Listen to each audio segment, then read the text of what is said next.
Ladies and gentlemen, welcome to the Empire State of Mind, where Ryan and I are here once again for a quick weekend Mets baseball recap. But we also want to talk a bit about the NFL draft. We haven't had a chance since we came back to start talking about football. So, want to just give everybody our opinions for those Giants, Jets, and Bills fans. But first, let's go back to our lovable New York Mets, Ryan. So over the weekend, what did we do? We took 2 out of 3, as always. Series Yeah. win. I'd say Friday night was the big night that most of Twitter was a little bit divided over the complete game multi-pitcher no hitter, which I got into it with a lot of people on because I don't believe. I'll say this: both my wife Leah and I agree on the fact that there is no such thing as a combined no hitter. Just like there's no such thing as a combined marathon. If you've ran the marathon, you ran 26 miles. If you combine for it, you didn't run a marathon. If you all pitch together and complete a no hitter, then that's fine. But it's not. It's somebody was trying to say that there have only been 17 before this, and it's more rare than a no hitter. And I say that's because once upon a time, if a pitcher was throwing a no hitter, you don't take him out of the game. It's just common sense. If your pitcher's rolling, it's one thing if he's walked the bases loaded or, he's obviously out of gas. But I don't think McGill was out of gas. I think he could have at least given one more inning. The analytics people, this is where they piss me off. The only thing I could think of with that one is with how cold it was, Buck was being cautious. That's the only thing I could think about there. I get tired of caution. I understand it, but at some point you've got to let your pitchers pitch. Now, so this is funny that I thought Ryan was flipping at me because my wording to Ryan in the text message was the Mets just no hit the Phillies, not somebody threw a no hitter, which is true. The Mets no hit the Phillies, but as a Yes. combined no hitter, it's in the wording. Nolan Ryan, Sandy Koufax, these great pitchers, Bob Gibson that threw no hitters, that were known for throwing 160 pitches a night. What did Bob Gibson in like 61 or something do? Something absurd like 27 of his 32 starts were complete games, even ones he lost. It's disgusting what some of the older pitchers did in terms of longevity for pitching. Not No, just I get that a lot. no, go ahead. No, I'm sorry, Ryan. I didn't mean to cut you off. For me, it just pitching is an art form to me, like catching is an art form to you, and I don't like it when it's reduced because what happens is you get these pitchers who can't pitch 9 innings anymore, so they'll be like, oh, well, they'll pitch 8 or 7, and then that is now down to 5 or 6 innings out of a starter these days. That means you have to spend more roster spots on these pitchers who are not any good. They just throw the ball hard. And those are the guys who come up and then hit batters, and then people complain about hit batters. I like Lopez, but I don't think he belongs on a major league roster. In all honesty, 10 years ago, he's not a roster spot because, sorry, he doesn't have great control. I didn't Ten think he years ago, hit the batter on purpose. 10 years ago, he's not above Double A.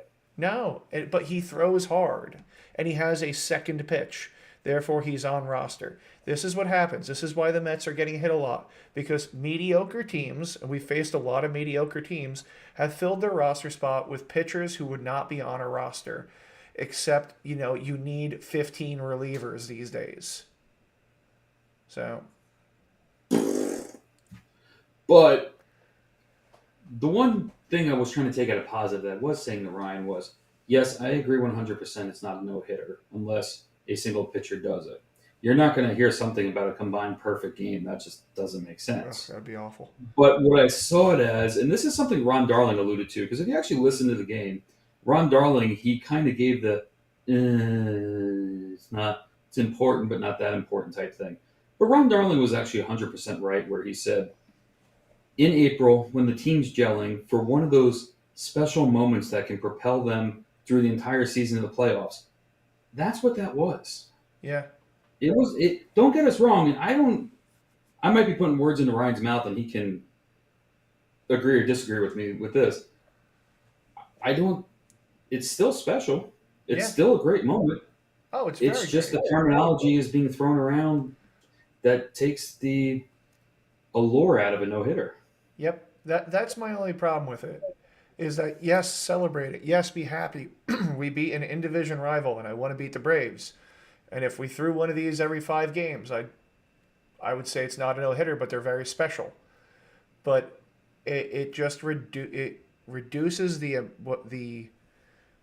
I mean, how many complete games do we even have this season?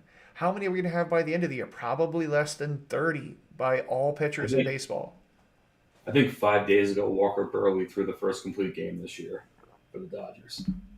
And it's just sad to see that many pitchers are taken out for no reason. See, I say this to Ryan all the time, and it's just something I like to say because we've gone from athletes to investments. They Yeah. spend so much on these players, they're worried about them getting hurt, and they don't want to ruin their investment. So they're babying these pitchers. You're never going to see another Cal Ripken. You're never going to see another Lou Gehrig play 2,100 straight games. It's just not there anymore. The the game has changed a lot for the better, some not for the better. And that brings me into Saturday night, or the next game. I can't remember if it was Saturday. We lose to the Phillies in game two. A turning point in the game is a pass ball through Tomas Nido that plates a run and changes the whole outlook of the game. Yep. And this is where I had a conversation with Ryan's wife over the weekend. And we're both disgusted the catching style with all these catchers dropping to one knee. Now, if you go back to the Cardinal series, you don't see Yadier Molina doing that. For the last 16 years, that man sat in his squat, and he continues to do it. Now, here is my problems with this. One, you can get the ball in front of you, but you can't move laterally. They got the plate covered, but these pitchers now throw such ungodly sliders and balls in the dirt that are going to kick the wrong way. And there's a horrible statistic going around Major League Baseball right now that there has been more pass balls and wild pitches than any season to start so far. Not a shock. Two, your footwork. And we're going to see if this one comes true, Ryan, because I'm going to try and predict this one. When you're in your squat, your footwork is you bounce up both feet at one time with momentum and throw to second or third. You use your momentum to get a little zip on the ball. Now they're coming off one knee with no momentum. They're using their arms more. I'm afraid you're going to start seeing catchers go the way of the pitcher. You're going to start seeing more stress on their arms, more UCL injuries, more rotator cuff injuries because they're not throwing the proper way. And it's just really disgusting. Yesterday, McCann gets on his knee into one knee, and they're doing it to look down at the bottom of the zone to see a low ball better. But the problem is, when you do that, you lean forward. If you watch, I can't remember who's at bat mid-game, McCann got hit in the back of the head with the bat Yeah. because he's in the back swing path then. It's And McCann hit someone in the dangerous. back of the head. No, Nito hit someone with a swing too. Yeah, it's dangerous for the catchers, and it's not fundamentally sound. That's my biggest issue with it. If they can figure out a way where they can drop to one knee and still get laterally and cover the plate and do everything, I'm fine with it. But they only care about the strike zone now. They're almost to a point where they're okay with surrendering that wild pitch run, like you can see the run to get a double play if there's a runner on first and third. Yeah, All I right, mean, I'm done. no, it's a quality rant, man. It's watching, like I said, your art die almost, where it was my job is to make sure nothing gets by me. It's to make the pitcher feel comfortable and throw someone out, and you know, not. I know people who were base stealers. Their job was to steal bases, and they feel the same exact way about watching people steal bases today. People get crappy leads, they don't know when to jump, and they get picked off more. And you don't have people stealing a ton of bases. The only guy in baseball who's consistently great at stealing bases is Trey Turner. Starling Marte is okay at it, but Trey Turner was ungodly good at it. For as much as I've never been a Trey Turner fan, he is the only one of keeping the art of reading the pitcher's mannerisms alive. And that's what Yep. stealing bases all it really was. It was getting the lead, and it's just like a hitter. You're finding that tip off, that mannerism where you can go. Yeah. Well, Ricky's probably cursing about that every day. so other than that, we lost the first game to the Braves, which makes me And then we come sad. back. Trevor May. By the way, I I'll would get like to into point out, Trevor May about that. I'll get into him about last night's game in a minute, but I no want Buck to ask you Showalter. a real I want to ask you a really big question about Game Three against the Phillies. Okay. If you didn't get to watch the game and all you heard was the Phillies hit 4 home runs off the Mets, what would be the first thought in your mind? Max Scherzer was pitching. No, you think, well, maybe, but you think most teams lose after giving up 4 home runs. I mean, But but my first when you thought would string be together, exactly Max Scherzer's pitching. yes, and if His weakness has everybody's gonna always get been the all home butt run ball. if everyone's gonna get all butt hurt over that because we're saying that about Max Scherzer, don't. He will probably admit it himself. Yeah. Why? Because he's not afraid to challenge with his fastball, and he gets hit sometimes, but the man's not afraid, and I'll give him No. that one. I mean, the other thing is, you are correct. We would have lost last year. But Yes, also, but when you Scherzer's mostly giving up solo shots. yeah, nobody's on base for him. But when you do that, and you string together 15 hits and 10 runs, and you get two 4 hit performances out of McNeil and Dom Smith, Also, can it's you believe we actually cut Cano? oh, I was going right into that one in a second because oh god, Gary Cohen kind of ruined my mojo yesterday when he said the decision was already made before Smith had his 4 hit game. I mean, I would keep Smith over Cano anyway, just because his positional flexibility. Yeah, yeah. Um, and that brings me into a little. It was a little quip of something Francisco Lindor said that he would be upset if they cut Cano. But I Yeah. bet you 100% that's not the entire quote. Yeah. As I bet you Lindor said something to the fact of just because he said Cano's name, I would be upset if Cano or anybody on the team was cut. Yeah. Why? Because Lindor is the ultimate team player. Yeah. So we beat the Phillies, we win another series. Cano's gone. I said yesterday on Twitter, if you saw it or whoever didn't, it feels like just the day that Wilpons left. Maybe not as great, but at the same time, what's the important thing if Cano gone? Okay, if there's roster space and they kept Cano around for, I got to admit the guy on the bench, he actually looked like a team player Oh, yeah. when he was on the bench, high fiving people. Whatever. If they kept him for his baseball mind, sporadic at bats, kind of like a Julio Franco type ordeal. But Buck Showalter gave him every chance to succeed. He gave Yep. him all the bats he needed, and he couldn't do it. Whether it's the whole PED thing, whether it's his age just finally catching up with him, it doesn't matter. We can't keep a 39-year-old around with another year on his contract, pay him $37 million. When we got a young guy in Dom Smith, no matter how critical I've been of him at times, he is the right choice. So what's it going to do? It's going to get Dom playing 3 to 4 times a week, JD Davis playing 2 to 3 times a week, depending on righty lefty matchups. And it's going to get these guys that should have at bats more at bats. Plain and simple. Yeah, you're right. Now we I can't mean, forget about Jankowski.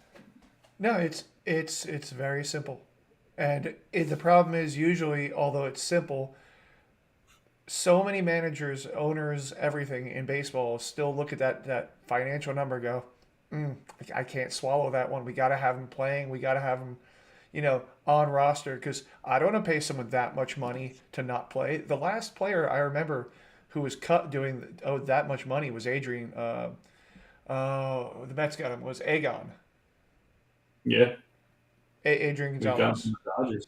Yep, because the Dodgers were like, yeah, we're cutting. And that's because they were willing to spend the money not to see him play. Now, here's the thing I loved about the article I read yesterday from in the New York Post that I loved about this. Bill Diacola and Buck Showalter went to Steve Cohen with multiple solutions for this. Now, supposedly, this is what I'm reading, so always take whatever you read in the media with a grain of salt. And Steve Cohen's only remark was, "Do the right baseball move." Yeah, I read that too, and that's the best thing possible.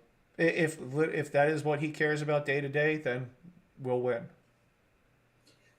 I did love Jankowski's reactions. A reporter asked him, "Are you afraid about getting cut right now?" Jankowski's reaction was, "I'm a fourth outfielder. I get brought in for defensive substitution. I'm asked to steal a base. I'm asked to drag a bunt. I know my job." I just love that reaction. Yeah, He it's knows what he's exactly. there for. He doesn't need to overstate it. I love. It's that's a great team player. And I'm not going to try and shit on Cano anymore with this one, but he's been known at times through his career to be a good teammate and a bad teammate. So at this time, when they're trying to build a brand new culture there, not saying he was bad this year, but his stats have gone down since he's gone with the Mets. He lost an entire year. I've seen Twitter also very divided on this situation, and the whole thing is simple. It's not about money. It's not about how great of a player he was in the past. It's not about how good he can hit. We can't wait for him to start hitting. It's the right baseball move. Yeah, we have no idea how long it takes steroids to kick in to get your swing speed back. I mean, maybe you have to take steroids for 6 weeks for that to happen. Injections. So what Which was brings the? me to last night. Well, I'm sorry, No, Ray. no, no. Go ahead. Go ahead. Go ahead. Which brings me to last night, really quick. And we lose to the Braves. And this is something that was just eating at me. And I think it was one simple moment in the game that cost the Mets the game.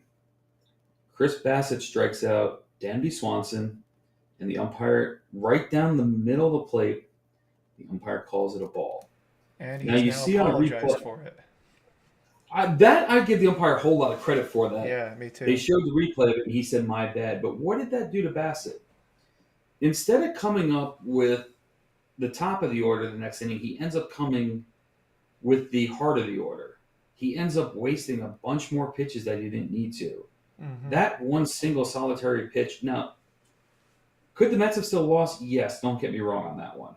I'm just saying that one pitch just seemed to change the whole tide of the game at that point. I mean, there's also. I'll step on Trevor May if I may.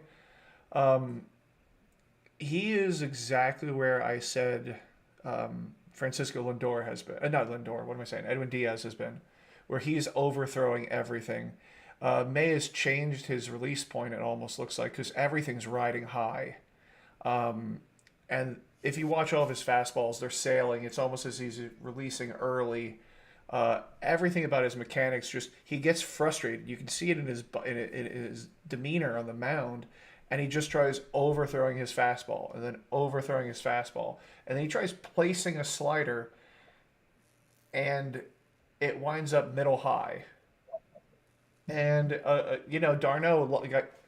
Darno's hit of that ball. I will give credit for it. It wasn't a bad pitch by May, but I would have. I don't like the middle high slider. I believe it's got to be low. Middle high slider is a great ball to hit a home run with, or just get a hold of it. Put it in the dirt. The problem was he was going behind the count, and then he's overthrown his fastball trying to get in, and then you saw him like really throwing his slider outside too far, so that no one on earth would chase that, unless you're playing MLB The Show. Which I've chased some bad pitches in that game, but that's We all okay. do. Uh, so Trevor May, I think, might have one clean inning this year. That's it. Yeah, that's For a true. guy that was kind of a high price reliever signing for us a couple Yeah, he summers was ago, or a huge. couple winters ago, he seems like he over anybody else right now is the weak link in the bullpen. And that's And he's had his success before. He just may need to figure out some mechanical issues, as you're saying. and that's one thing about starting versus relieving. You have more innings to figure out your mechanical issues. I mean, you get more bullpen sessions as a reliever, but in all honesty, it doesn't matter because you can throw a perfect bullpen, but the second somebody's standing in the box and they're calling balls and strikes, it's a lot different. Once the situation matters. I really don't want to give up on him right now, but at the same time, like last night, I wanted to pull my hair out. It got I to a point. It's almost just like, I'm getting to the point where I think, but what I'll say is you have to hold on to him till trade deadline until you get someone better, and then you can get rid of him or make a trade now. But we don't have yeah, anyone better in the minors. We don't have anyone that we can make an immediate substitution with, unfortunately. yeah. Well, but the good news for the bullpen is Drew Smith still looks electric. Joely Rodriguez is pitched back from his early season issues, and Seth Lugo looks like he's starting to come back to form a little bit. So, Yep. not to mention Edwin Diaz, who I got into arguments with people about too. You're really going to love this one. And this is, well, I'm just going to get the person's name out of this right now, but was talking with somebody and, we were talking about Edwin Diaz. There was two of us, and he said Edwin Diaz blew 6 saves last year with a 3.54 ERA or something. And I said Mariano Rivera averaged 4.7 blown saves in his career. Now that's per season. That's just taking his numbers and dividing them. Yeah. And he replied back to me about, I forgot what the stat was, but Diaz was third behind Rivera and Hoffman. And my rebut to him was, I said, yeah, I understand the statistics. My point is, there are very few, slim to none, lights out closers like there used to be. Nope. So if you get a guy that blows a few saves a year, you might have a higher ERA, but 90% of the time or more gets the job done, I'll take it. I mean, think about what we did to the Cardinals closer. Yeah. They were like, it's lucky if you get a run off him, and we blew the doors off. 5 runs. Oh God, Rivera, Hoffman, Lee Smith, Dennis Eckersley. There's That's a no terrible more of group to these. be in, isn't it? Yeah, but there's no more of these closers anymore. No, and that's something I've talked about with you for a long time. It's because Yeah, they used to take starters and convert them to closers, and these guys had multiple pitches. Now you have very few starters get removed to become closers. It's relief pitchers who are then yeah, moved, or they were college, or they were high school guys who just throw 100, and that's all they do. They just walk in and throw hard. They might have a second pitch. I mean, Chapman was probably the last reliable closer, but even he's like really tailed off now. Nowadays, he's no longer the dominant pitcher that he was. But no, this is what happens. You don't have enough starters to go around anymore because most of them are middle relief. yeah. I mean, Eck was a starter. Rivera was a starter his very first year. Yep, It just all these doesn't guys matter. were starters because So it's like you didn't have these many relief pitchers. You had you had a few, and that was it. if everybody remembers, and I'm going to point this one out from the late '90s, early 2000s. Everybody that loved Armando Benitez, he's the same exact deal as Edwin Diaz. He would blow his saves, but he would be there when you needed him, and that Yeah, was it. and that's the key. I mean, the difference is that unlike a lot of the closers we had in between, Diaz actually saves them every once in a while. I mean, we had one great year with Familia. That was it. I love Which Familia, but he gave us 1 year. you give him two, you give him 15 and 16, but um, which is one reason why I think he really tailed off. Is I honestly think Terry Collins did lean on him a little too much those 2 years. I mean, yeah, probably, but everybody these days just relies on their closer too much. Well, Cough button. needless to say, we have a doubleheader against the Braves today. It's starting at 2:30. Ew. All right, I'll have We to. yeah, Who we gotta got try going? and gotta try and salvage the series. Even if the Mets do either split or lose the series against the Braves, it's not the end of the world. Everybody, No, and it's that's one happen thing. to lose a I, series. Mets fans are we are quick to no, it was all everything was wrong. We didn't actually earn what we did. So we got David Peterson going in the first one, and we've got Cookie Carrasco going in the second one. And it'll be a we'll get to see how Cookie is at bouncing back after his last start. Yeah, Which, Cookie's going to get against Wright, who's a pretty darn good pitcher. yeah, and Cookie against St. Louis started out great and then Oh just yeah. got a bit hammered in the mid innings. But again, it happens. So what else Right? happened in sports besides baseball? Oh my God! It was the NFL draft. Oh man, hold on a second. I didn't have this set Oh up wait, I'm all of a properly. sudden Ryan. There we go. Hold on, Looks I'm at. like Ryan's making new cards for the NFL. Yeah, I'm trying to get things ready, people. Just No, I'm not going to go into a wardrobe change and throw on the Giants jersey hold right on a now. second. But Ryan's going to throw on the Bills jersey. Oh No, God, no, no, who's no he? Bills jersey right now. Just my scarf. All right. If anybody remembers the ugly '80s pants that you saw a lot of Bills players wear, a lot of wrestlers wear, Ryan has those. They're called Zubas, and I own two pairs. Whatever they're called. Bills Mafia always supported Zuba. Well, so we had an interesting draft, and ironically, all three New York teams, or the one New York team, the two New Jersey teams, That's right. numbnuts, um, actually did well. And It, throwing the Jets in that category, I am amazing. really amazing. I am shocked how well the Jets. I was actually yelling at my brother because the Jets are picking up good quality players that I didn't think they would take. I didn't think they'd take Brees Hall. I didn't think. I actually thought that they would screw up and not take Sauce Gardner. Now, I will tell everybody my theory on Sauce right now. Not that he's not talented, not that he's going to be a star, but there's two things that scare me. One I brought up, one Ryan brought up. The one I brought up was Sauce has a tendency of putting his hands in your chest and keeping them there. It's a little handsy. NFL reps are not going to put up with that crap. No. So he's not to say he's not going to be coached up during OTAs and training camp. I mean, college players have to learn a new style when they get to the NFL. You take receivers, for example, you learn from going from 1 foot receptions to you have to get both feet down or drag your feet. You catch a low ball, nobody touches you, you can get up and run in the NFL unlike college. So that was one thing I'm worried about Sauce. But the other thing was something Ryan brought up to me that it's the Jets. They're going to put him on the top receiver, and he's going to get burnt, and he's going to lose confidence. My Yep. only rebuttal on that one is they have their new coordinator from San Francisco. They play a similar style San Francisco does. Those corners have a lot of over the top help on the stars. So if Sauce is getting help, guy's going to succeed. Plain and Well, simple. He's talented I as hell. I think they're coached well. I think that the problem with the Jets is still going to be they can't score enough points. I don't think that they're going to make that offensive jump this year, and I think he's going to be on the field a lot longer than he wants to be. My worry is with him is that you get a confidence. He's never allowed a touchdown in high school and college. That's what he's said. He's not going to let one go in the NFL. That was what he was big on saying. And he's going to be going up against Waddle and Diggs and just a whole bunch of great receivers in the East, except the Patriots. They have no one. And also, they have a bag of milk throwing the football. So it doesn't really matter. I mean, the best thing I can say the only thing that'll help him is that Mac Jones and Tua are the quarterbacks of of half the division.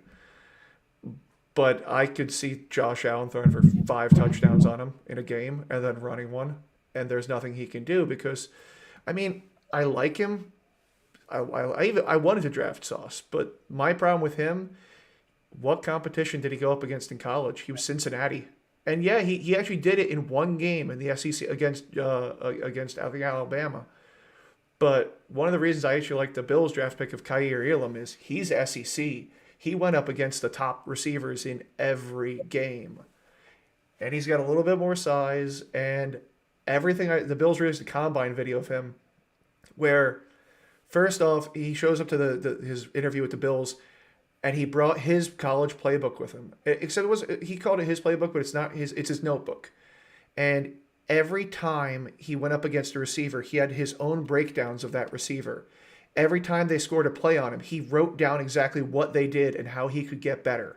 And he brought that to the interview with them. And if you pause the video, you see Brandon Bean and Sean McDermott staring at the notebook and he gives it to them and they're like, this is fantastic. And they've been saying like all along, that was our guy, because He walked in and he showed us he was ready. He asked him the question of like, how can I become Tre'Davious White? What steps do I need to take to be that good? And I like hearing that from a player. Like knowing that you're not NFL, knowing that there's a difference between you and them, and how can you get there? That's what I wanted.